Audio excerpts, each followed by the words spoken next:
Madame Joyce Renaud, à Trois-Rivières. Bonsoir, Madame. Bonsoir, Mesdames et Messieurs.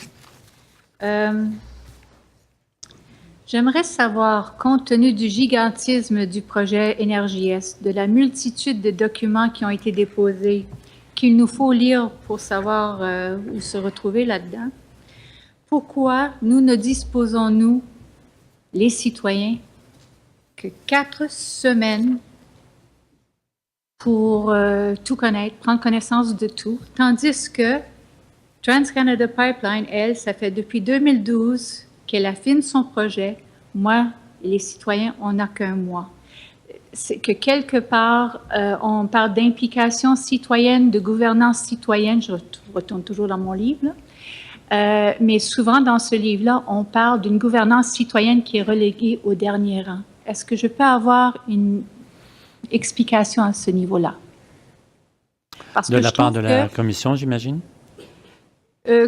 Surtout de TransCanada Pipeline, puisque ça fait depuis 2012 qu'elle affine son projet. C'est-à-dire, le document, la Commission a été mandatée au début janvier et les documents sont disponibles depuis à peu près 1 mois et demi. La Commission a demandé également un document résumé qui est disponible depuis à peu près 1 mois.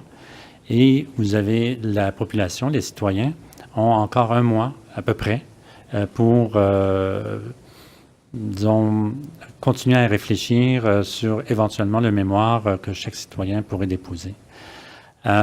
C'est une démarche à peu près standard, hein, je vous dirais, pour la commission d'enquête, et ça n'a rien à voir avec TransCanada.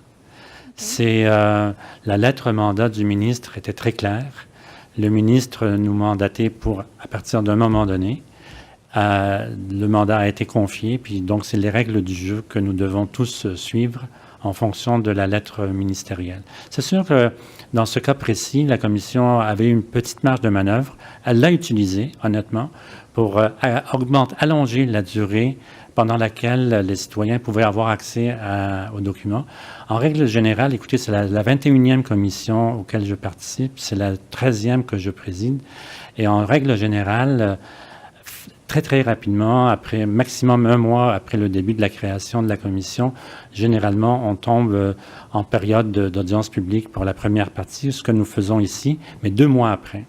Alors, il n'y a rien d'extraordinaire. Peut-être c'est un peu exigeant compte tenu, et vous l'aviez soulevé vous-même, effectivement, il y a une documentation assez fastidieuse. Et c'est la raison pour laquelle, pour simplifier un peu le travail, nous avons demandé un document résumé qui a été mis à votre disposition. Et l'audience publique, je vous avouerai que c'est une audience publique qui aura 14 séances. C'est extrêmement rare, une audience publique première partie de 14 séances également, avec des thèmes pour faciliter la compréhension du dossier. Ça, c'est la réponse. Je ne pense pas que dans les circonstances, que TransCanada ait quelque chose à dire là-dessus. Mais je vous remercie beaucoup pour tout ce que vous avez mis en œuvre pour que ça puisse nous être un peu moins pénible.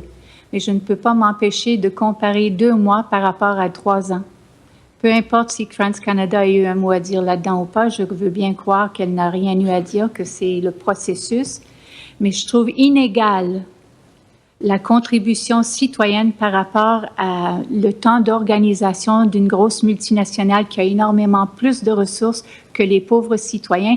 D'ailleurs, je crois qu'on peut féliciter les groupements citoyens qui ont été on ne peut plus présents lors de ce BAPSI et qui ont accompli des exploits incroyables et qui ont amené des données que même, je crois, plusieurs acteurs de l'autre côté n'ont peut-être pas pu envisager jusqu'à présent. Ça a été d'ailleurs, je vous en prie, mais ça a été reconnu également par des médias. J'ai lu certains articles qui font l'éloge de la participation citoyenne. Alors, merci, Madame.